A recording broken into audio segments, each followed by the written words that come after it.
In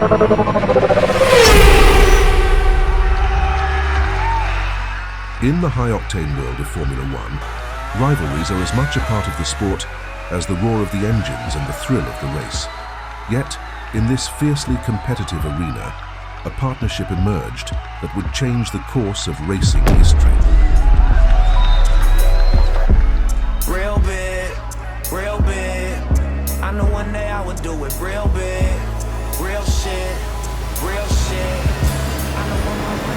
This is the story of Mercedes and McLaren, two giants of the racing world, and their emotional journey from competitors to collaborators.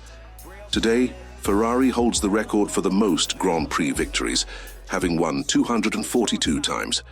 McLaren are second with 183 wins, and Mercedes are third with 125 wins. Founded in 1925, Mercedes is the name of one of the founders' daughters. Mercedes debuted in Formula One in 1954 with the W196, a car that last sold at auction for $30 million.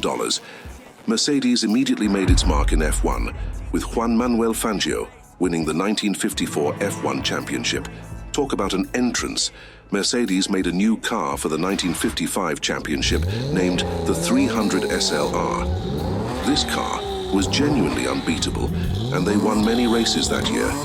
However, these achievements were completely overshadowed on the 11th of June, 1955.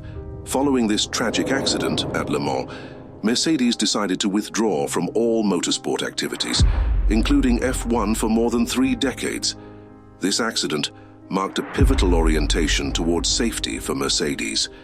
With racers reaching top speeds of 170 miles per hour, no airbags, open cockpits, and no roll bars nor seatbelts. This accident at Le Mans was bad. It's a miracle any of these drivers survived. It all happened very quickly when a Jaguar a few cars ahead braked hard and cut off Lance Macklin in an Austin Healey. Pierre Levegh, another Mercedes driver behind the Austin Healey, went up onto his rear wheels at high speeds, and it basically acted like a ramp, hurtling Pierre into a nearby stand packed with spectators. This was the deadliest motor racing crash in history. Hundreds were injured, and several were instantly killed as the car cartwheeled and disintegrated into chunks of metal.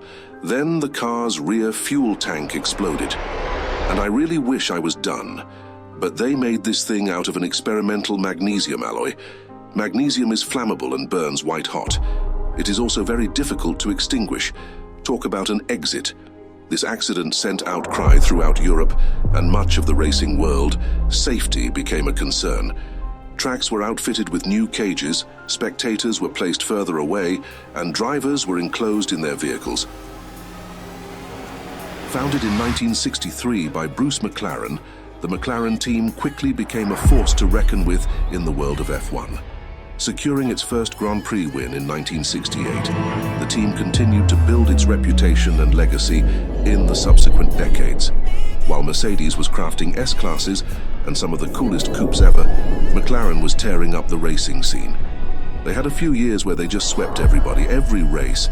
I like to imagine how angry every other car manufacturer was, pulling up to see that McLaren driver smiling at the finish line. Especially the Germans, that stupid Brit Zinks has so Übermensch. As the 1990s rolled in, the dynamics of F1 began to shift.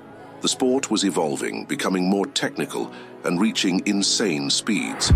In the 1990s, Mercedes made a return as an engine supplier.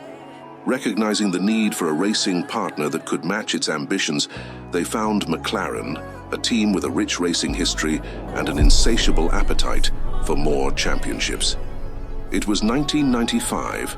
The racing world was abuzz with a groundbreaking announcement. Mercedes and McLaren were joining forces. This wasn't just a merger of two teams, it was a fusion of Mercedes' unparalleled engineering excellence with McLaren's unmatched racing DNA and a decade-long plan to make the ultimate supercar from the union of two legendary brands. Together, they clinched 3 drivers' championships, 1998, 1999, and 2008, and 1 constructors' championship in 1998 with their MP4-13 race car. Drivers like Mika Häkkinen and Lewis Hamilton became the faces of this formidable partnership. In 2000, Mercedes parent company Daimler Chrysler, now Daimler AG, bought 40% of McLaren, solidifying its engine supply deal. The deal was also part of a plan for the two companies to build race cars together. However, no journey is without its challenges. The 2000s saw the partnership face technical failures, crashes, and internal conflicts. Yet through every high and low, the bond between Mercedes and McLaren remained unyielding. In 2003, they released to the public one of the most awe-inspiring cars society had ever seen. The Mercedes-Benz SLR McLaren, one of my personal favorites. Look at the side and hood vents, bringing back the iconic SLR naming from its racing inception in 1955. This car had big shoes to fill. Riding on the brand's icon status' proven F1 success, a 5.4-litre supercharged V8, 0-60 miles per hour in 3.3 seconds, and stunning looks. This car was an instant hit. 3,500 were intended to be built. The car was selling faster than they could create them. This success led to an intensified partnership between Mercedes and McLaren. They both were proud of what they were creating together. In 2009, the SLR Stirling Moss began production. This was not just another SLR, this had every single exterior panel changed, the exhaust changed, horsepower and torque increased, and much more. 75 of these vehicles were made and launched with a price tag of 892,000 euros, but money alone was not enough to get a Stirling Moss edition. The car was offered exclusively to people who already owned an SLR. After these 75 models were sold in late 2009, production of the SLR was officially over. They had created a total of only 2,157. Anyways, back to F1. McLaren Mercedes faced many challenges and scandals. I won't entirely cover it here, but they were fined $100 million in 2007 for having confidential information on Ferrari, as well as being stripped of the F1 World Championship for tampering.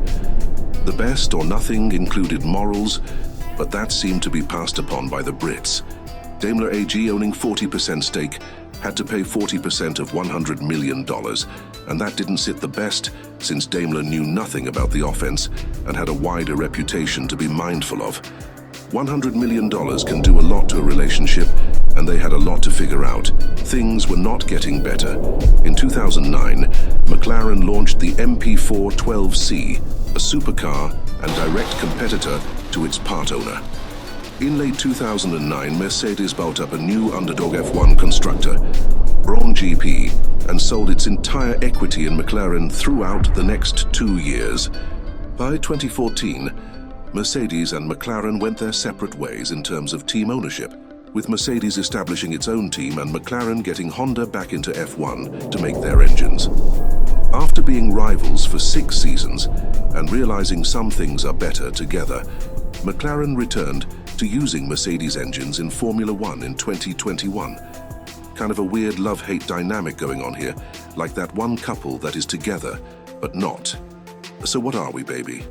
Why would you get with my friend, I love you, I hate you, I miss you, you let him put his engine in you? Okay, I'm done. Dramatic or not, they still have the most combined F1 championship wins, so who is really the loser? Join us next time at Psyche Art as we delve deeper into the world of F1 and cars, exploring more such tales of rivalry, partnership, and the passions that drive people every day.